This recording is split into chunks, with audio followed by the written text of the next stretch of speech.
오늘 창세기 43장 말씀을 통하여서 야곱의 결단이라는 제목으로 말씀을 나누겠습니다. 오늘 말씀 1절을 보면 그 땅에 기근이 심하고 라고 이러한 말씀으로 시작합니다. 애굽에서 일어난 7년대 풍년 이후에 7년대 흉년이 이어질 때 이것이 애굽 땅에만 한정된 것이 아니라 팔레스타인 인근 지역까지 광범위하게 발생했다는 사실을 알 수가 있습니다. 지난번에 애굽에 10 아들들을 보내서 70여 명의 가족들이 먹을 양식을 가지고 왔지만 그 양식이 다 떨어져서 또다시 애굽에서 양식을 사와야 하는 형편이 되었습니다.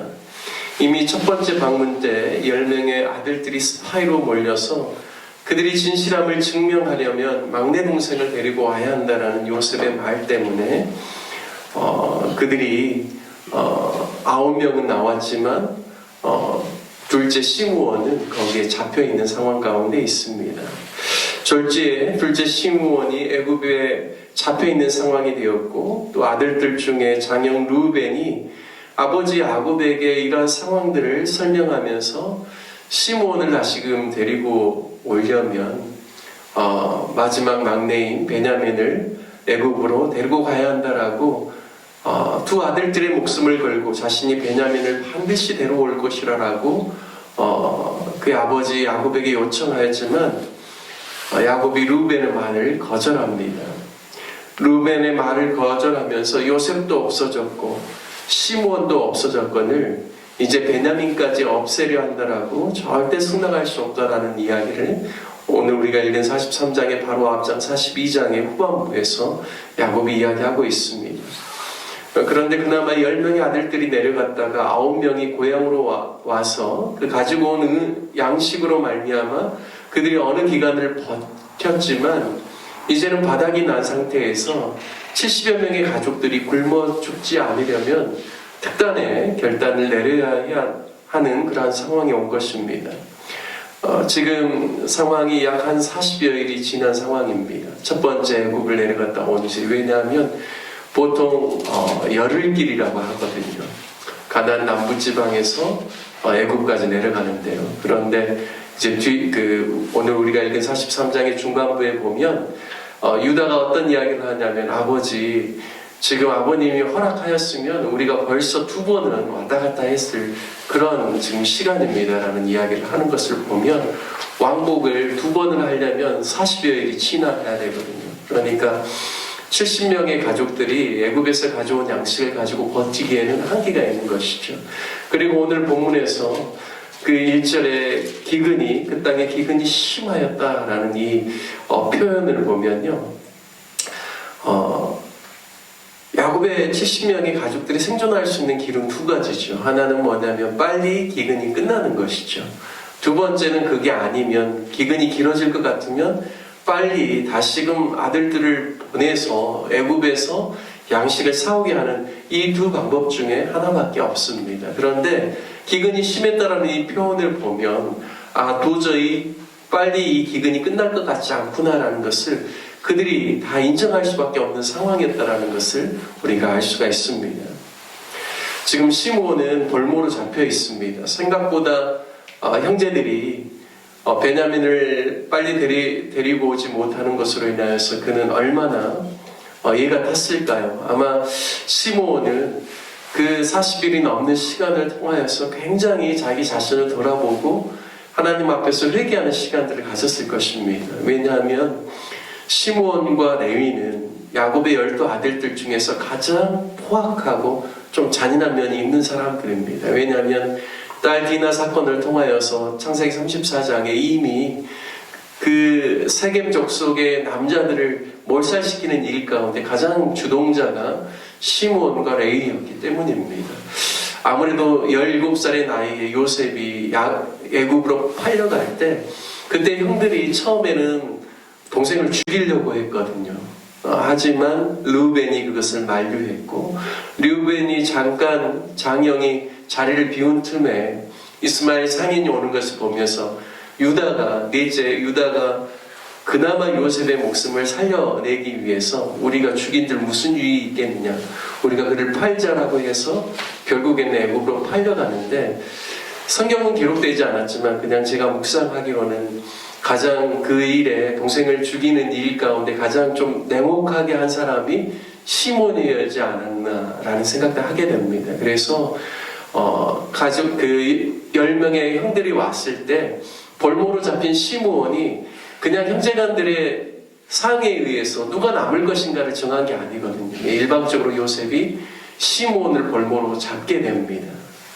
시므온이 참 그 한 40여일의 시간들을 통하여서 굉장히 그 마음 가운데 동생에 대한 그런 미안한 마음뿐만 아니라 또 혼자서 가족들을 떠나서 애굽에 남겨져 있는 자신의 신세를 통하여서 누구보다도 요셉을 생각하지 않았을까. 왜냐하면 애굽으로 가는 상인에게 팔았기 때문에요. 그런 좀 생각들을 해보게 됩니다.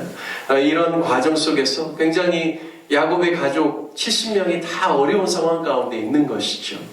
야곱은 특단의 결정을 해야만 되는 상황이 있었습니다. 이제 르우벤의 이야기가 42장 후반부에서 야곱에게 통하지가 않죠.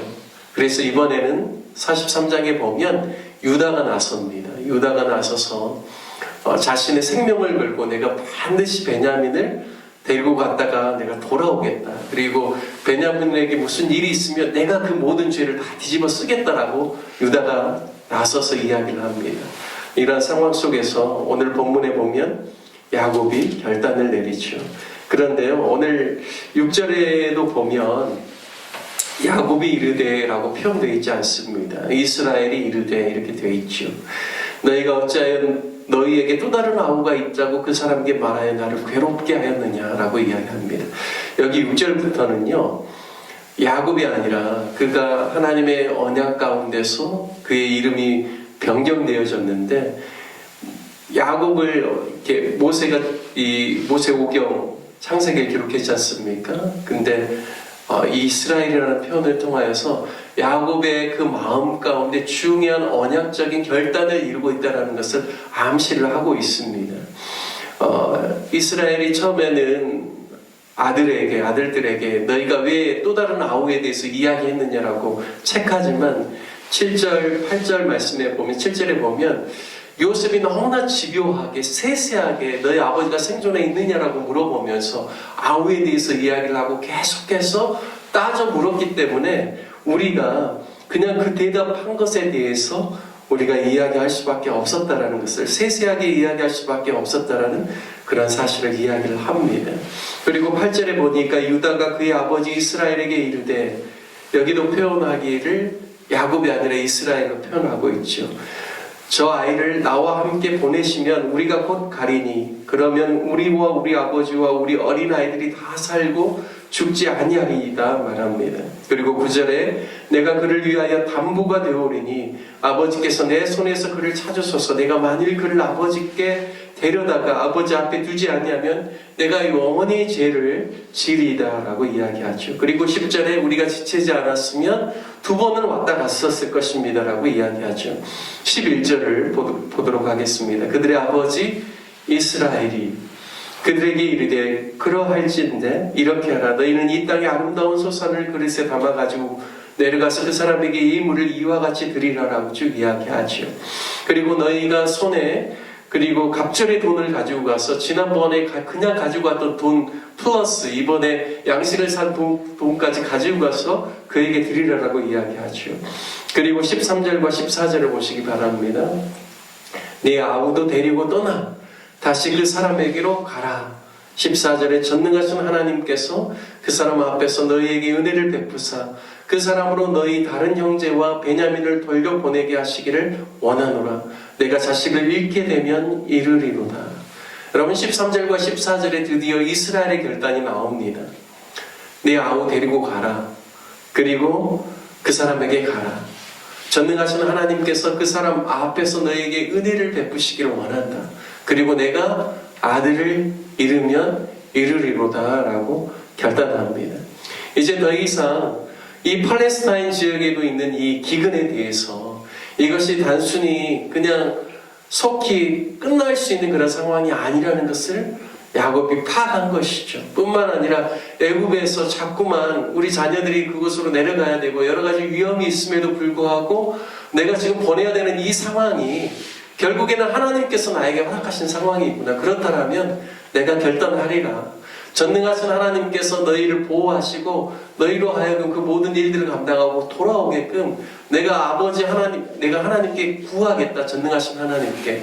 그리고 내가 아들을 잃으면 잃을 것이다 라고 결단을 하고 있습니다. 단순히 이 결단은 야곱이 그냥 한순간에 어떤 위기를 모면하기 위한 결단이 아니라 하나님의 인도하심 가운데서 무언가 지금 하나님께서 일하고 있다는 것을 직감하면서 그가 70명의 가족을 이끄는 한 족장으로서 그리고 믿음의 한 사람으로서 그가 내리는 결단이라는 사실을 오늘 말씀을 통하여서 우리가 알 수 있습니다.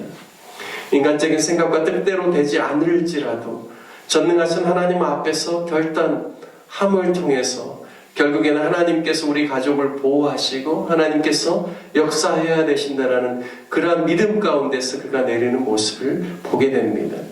저와 여러분의 인생길에도 때로는 인간적인 힘과 생각으로 판단하기 쉽지 않고 결정하기 쉽지 않을 때도 있습니다. 하지만 야곱이 아니 이스라엘이 전능하신 하나님을 의뢰하고 하나님의 나라와 뜻을 생각하면서 하나님 편에서 결단하고 실행하였던 것처럼 저와 여러분의 삶 가운데도 늘 전능하신 하나님을 믿고 하나님 앞에서 또 용기 있게 결단하고 믿음으로 살아가는 저와 여러분이 되시기를 주님의 이름으로 축복합니다. 함께 같이 말씀을 적용하며 기도하기를 원합니다. 인생을 살면서 늘 전능하신 하나님을 의지하고 하나님의 생각과 뜻 가운데서 우리 앞에 펼쳐진 일들을 바라보고 또한 하나님의 안목으로 해석할 수 있는 지혜와 눈을 허락해달라고 기도합시다.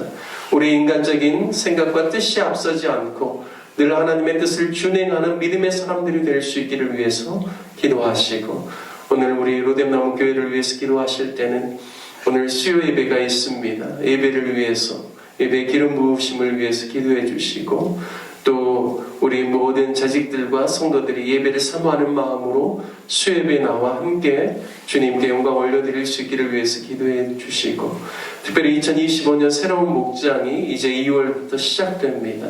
하나님께서 기름 부어주셔서 목장의 네 분의 리더분들이 잘 감당하고 교회 공동체가 다시금 믿음 안에서 서로 격려하고 모이기를 힘쓰는 귀한 모임으로 발전될 수 있기를 위해서 기도해 주시고 특별히 인도네시아에서 선교사역 감당하고 있는 아연이와 주성이를 위해서 기도해 주실 때 이제 오늘 내일 모든 사역들을 잘 마무리하고 또 이제 인도네시아에서 약 7시간가량 또 한국으로 돌아오는 모든 비행의 여정 가운데 또 목포까지 오는 모든 과정 속에 하나님께서 안전을 지켜주시도록 기도해 주시길 부탁드리겠습니다. 우리 다 같이 주님의 이름 한번 부르시며 함께 기도하겠습니다. 주여